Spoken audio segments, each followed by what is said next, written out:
Mega news. Guntur జిల్లా Tadepalli CM చంద్రబాబును ఆశ్రయించిన భవానీపురం బాధితులు. ఉండవల్లిలోని సీఎం నివాసం వద్దకు చేరుకున్న భవానీపురం 42 ప్లాట్ల బాధితులు తమ సమస్యలు సీఎంకు వివరిస్తామంటున్న బాధితులు, తాము ఇల్లు లేక రోడ్డున పడ్డామంటూ వాపోయిన బాధితులు, తమకు సీఎం చంద్రబాబు, మంత్రి నారా లోకేష్ న్యాయం చేయాలని కోరిన బాధితులు, మాకు ఆత్మహత్య తప్ప వేరే దారి లేదని కట్టుబట్టలతో రోడ్డున పడ్డామని తెలిపిన బాధితులు, సీఎం చంద్రబాబును కలిసేందుకు అనుమతి లేదని వారిని వెనక్కి పంపించిన పోలీసులు.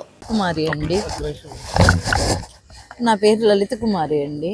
మాది 1వ నెంబర్ ప్లాట్. మేము 2001లో ఆ వెంచర్ వేసారండి. మేము 2013లో వేరే వాళ్ళ దగ్గర ఆ వెంచర్ వేసినప్పుడు వేరే వాళ్ళు కొనుక్కున్నారు. వేరే వాళ్ళ దగ్గర నుంచి మేము కొనుక్కున్నామండి.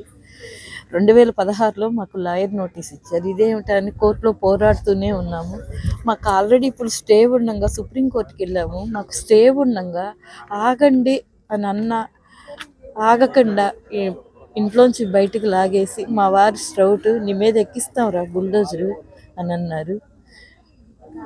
అలాగే కట్టుబట్టలతో బయటకు వచ్చి మాకు ఏం చేయాలో అర్థం కాని స్థితిలో రోడ్డు మీద ఉంటే సీఎం గారి దగ్గరకన్నా వెళ్తే మాకు న్యాయం జరిగింది. నాకు 55 సంవత్సరాలు. మేము రూపాయి కూడబెట్టుకుని కొనుక్కున్నది. విజయవాడ భవానీపురం అండి. 42 ప్లాట్లు, జోజీ నగర్. మేము 42 కుటుంబాల బాధితులు అండి. పొద్దున్న మా ఇళ్ళన్ని కూల్చేశారు. మేము నడి రోడ్డు మీద పడ్డాము. సీఎం గారి దగ్గరికి ఒక్కసారి మాకు అన్యాయం జరిగింది. మాకు ఏ దిక్కు లేదు.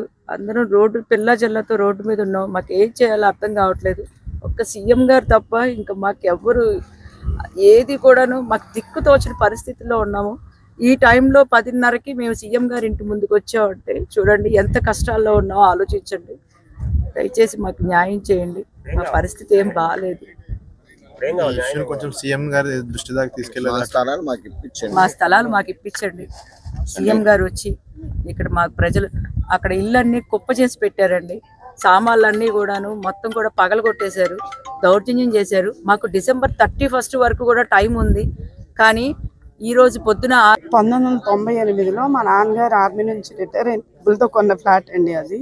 అప్పటి నుంచి మేము ఇంటి పన్ను కడుతున్నాము, నీటి పన్ను కడుతున్నాము, కరెంటు బిల్లు కడుతున్నాము. మా నాన్నగారు చనిపోయాక మా తమ్ముడు కూడా ఆర్మీని, ఆ ఆర్మీ నుంచి వచ్చిన రిటైర్మెంట్ డబ్బులతో ఆయన అక్కడ ఇల్లు కట్టుకున్నాడు. ఇన్ని రోజుల నుంచి ఇది జరుగుతుంటే ముందే చెప్తే మేము ఇవన్నీ ఏం చేసుకోకుండా ఉంటాం కదండి. ఇప్పుడు పిల్లలు రోడ్డు మీద పడ్డారు. ఎవరిని ఆశ్రయించాలో తెలియదు, ఎక్కడికి వెళ్ళాలో తెలియదు. ఈ నైట్ టైము పిల్లల్ని పక్కింట్లో చెప్పొచ్చామండి. ఎవరి దగ్గర ఉంచాలో తెలియదు.